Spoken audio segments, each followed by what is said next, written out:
Assalamualaikum warahmatullahi wabarakatuh. Perkenalkan, nama saya Arla Septiara dengan NPM 247140005. Di sini saya akan membahas mengenai teknologi tepat guna pada budidaya tanaman sawi atau caisim. Tumbuhan sawi hijau atau biasa disebut dengan caisim merupakan salah satu jenis sayuran yang banyak dikonsumsi terutama di Indonesia. Tanaman ini biasanya digunakan sebagai bahan tambahan sayuran atau sebagai makanan penutup, dan juga bisa digunakan untuk keperluan lainnya karena memiliki kandungan provitamin A dan asam ascorbat yang tinggi. Sawi hijau diketahui memiliki nama latin yaitu Brassica sinensis L. yang bisa ditanam sepanjang musim dan tahun, serta juga bisa hidup di berbagai tempat.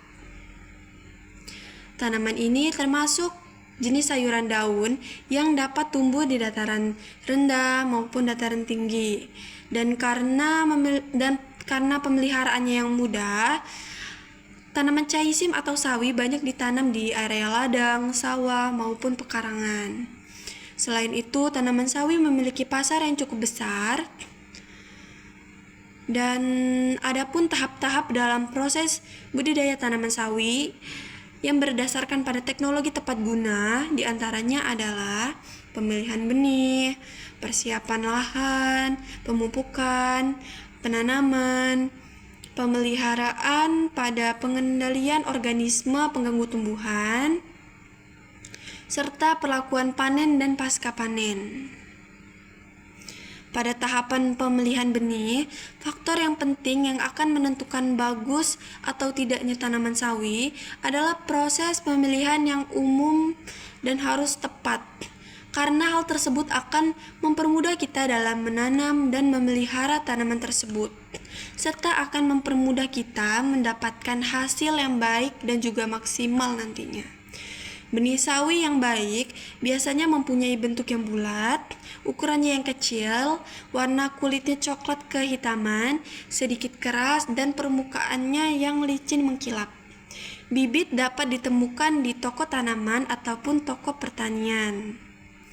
Tahapan selanjutnya adalah persiapan lahan yang akan digunakan.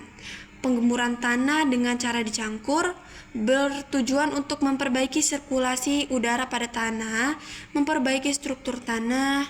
Tanah juga harus bersih dari tanaman liar, gulma maupun benda-benda lain seperti kayu, bebatuan besar agar tidak mengganggu pertumbuhan sawi nantinya.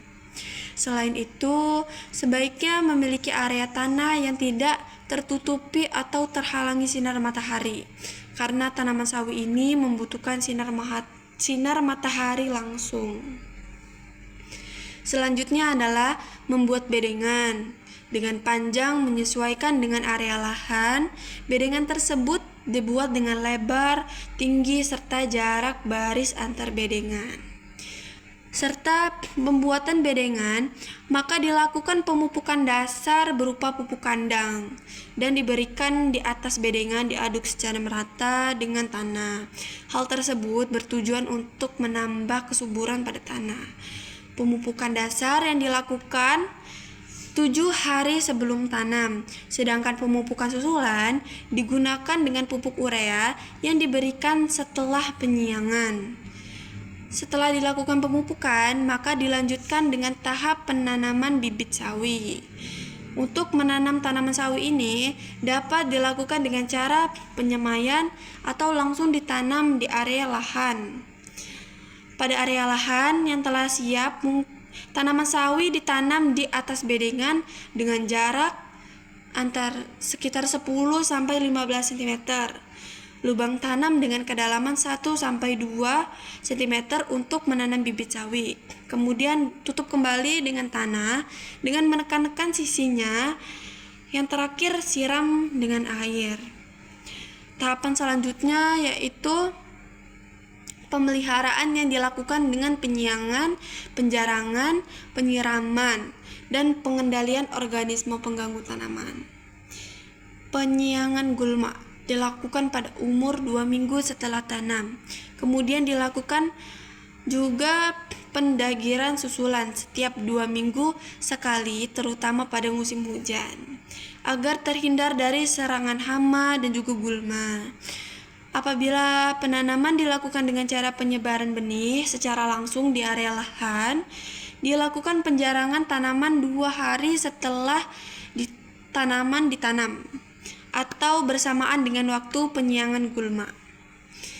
Penyiraman tanaman perlu dilakukan secara rutin apabila ditanam di musim kemarau atau di lahan yang sulit air. Penyiraman dilakukan sejak awal mulai penanaman sampai waktu panen. Pemupukan susulan akan dilakukan setelah 3 minggu setelah tanam dengan menggunakan pupuk urea.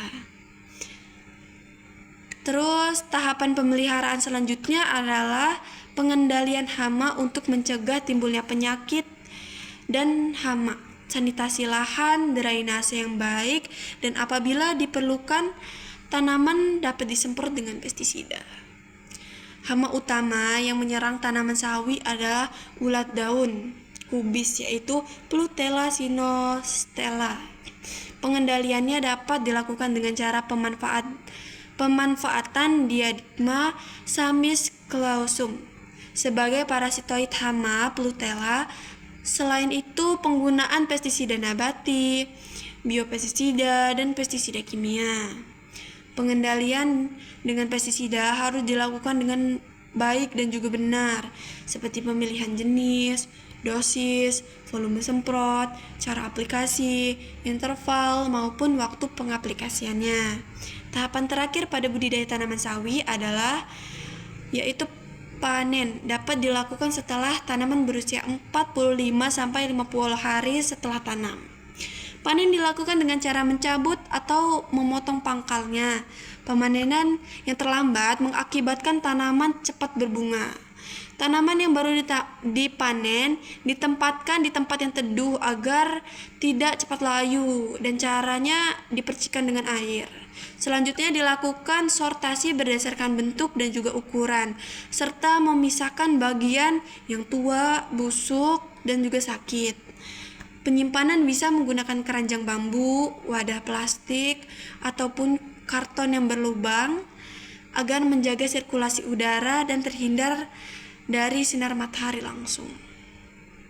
Setelah tahap pemanenan, sebaiknya tanaman sawi langsung didistribusikan kepada penjual agar kualitas tanaman sawi tetap terjaga.